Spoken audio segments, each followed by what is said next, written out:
Welcome to Specific Live. Today I'm going to show you how to set up my shop dust collection system. Let's begin.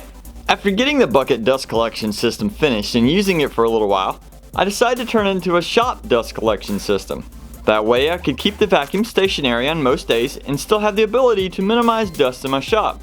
My first step was to remove the pool noodle boat that I had displayed on the wall. It was a cool backdrop, but it was just in the way.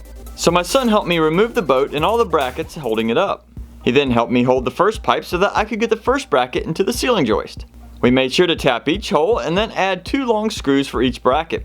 My son was definitely a big help during this process, but he had some schoolwork he needed to complete, so I let him move on to that.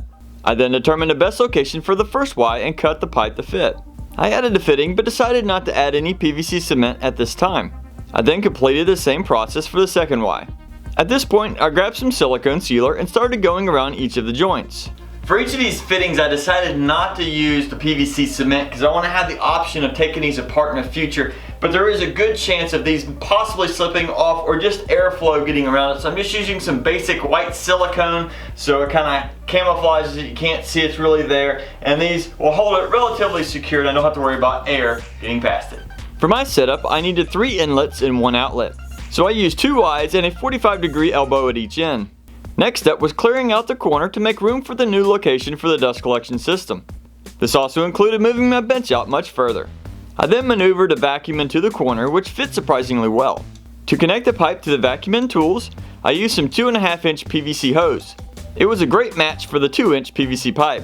To hold the hose on the pipe, I just used a simple screw clamp at each location. The blast gates that I planned to use came in a kit purchased on Amazon, and they were a tight fit inside the hose, which gave me confidence of a good seal.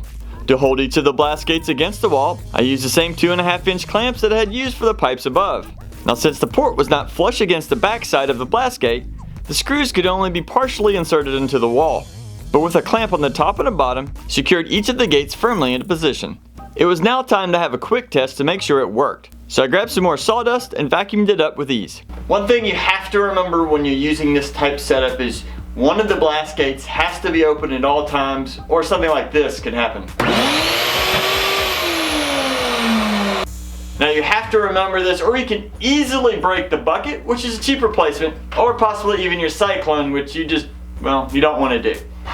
So just always remember to have at least one blast gate open whenever you're doing this. I then gave it a few quick tests with my miter saw just to see how well it worked. I now have it set up to my miter saw and it works decently well. It still creates a lot of dust. Now I plan on upgrading this full table to a miter station in the future. Right now it is really warped, so I'm going to have to just basically redo this whole top. I'll do that in a future video, keep an eye out for that. Otherwise, I'm very happy with this. I can take the hose off, I can easily vacuum up around it and get it cleaned up.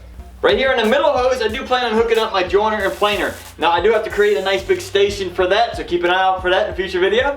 And as for this third hose, I'm going to hook it up to my homemade router station that I made in a previous video. To connect it to the router box, I found the best location for the port would be on the bottom. I then traced the locations for the screws, tapped the holes, and drilled out a center hole with a hole saw. I then tried to install the screws with a drill, but found out it was too tight of a fit, and had to use a standard screwdriver. I then added the hose and was happy it was complete. I hope you enjoyed how easy it is to put together some type of shop dust collection system, and I hope you can do it too one day. Now, one thing you want to consider when you're doing a setup like this is the static electricity that can build up in the pipe that is above me here. To prevent that, you may want to consider getting some kind of a grounding wire. This is just some solid copper wire that I probably will add in the future, but for now I'm not going to worry about it. And that should reduce any kind of shock if you're next to it by chance, or I've been told in an extremely rare case could possibly cause some type of a fire. I'm not overly concerned about that due to the limited amount of dust that will actually be going through my system, but I'll probably will add this in the future. So if you enjoyed this video, make sure you hit the like button, tell us what you think about it in the comments, and as always, have fun building.